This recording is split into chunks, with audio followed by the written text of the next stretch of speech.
অন্যদিকে সরকারি নিয়ম ভঙ্গের অভিযোগ হাইলাকান্দিতে সিল করা হলো ইটভাটা।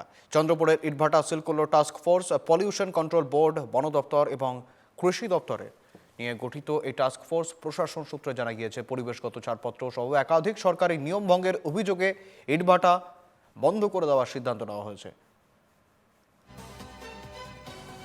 সরকারি নিয়ম ভঙ্গের অভিযোগ হাইলাকান্দিতে সিল করা হলো ইটভাটা। চন্দ্রপুরের ইটভাটা সিল করল টাস্ক ফোর্স।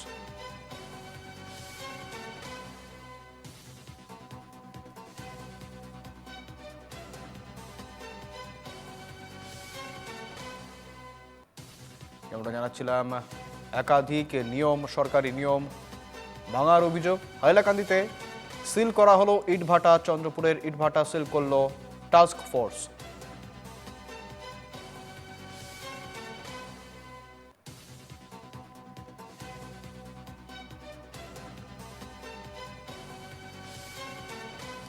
আবারও জানাবো, সরকারি নিয়ম ভঙ্গের অভিযোগ হাইলাকান্দিতে সিল করা হলো ইটভাটা। চন্দ্রপুরের ইটভাটা সিল করল টাস্ক ফোর্স।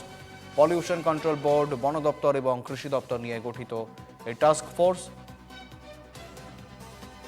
প্রশাসন সূত্রে জানা গিয়েছে পরিবেশগত ছাড়পত্র সহ একাধিক সরকারি নিয়ম ভঙ্গের অভিযোগে এই ইটভাটা সিল করার সিদ্ধান্ত নেওয়া হয়েছে।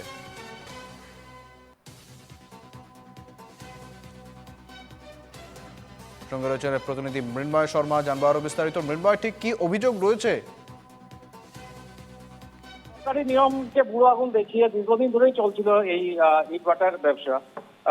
মঙ্গলবার এই অভিযানে ইটভাটার বিরুদ্ধে একাধিক সরকারি বিধি লঙ্ঘনের এই খবর এসেছে এবং প্রশাসনের তরফ থেকে জানানো হয় প্রয়োজনীয় অনুমতি, পরিবেশের ছাড়পত্র এবং অন্যান্য বাধ্যতামূলক নথিপত্রের অসংশোধিত ধারা তাৎক্ষণিক ইটভাটাটি সিল করার সিদ্ধান্ত দেওয়া হয়েছে। একেবারে অনেক ধন্যবাদ মৃন্ময়।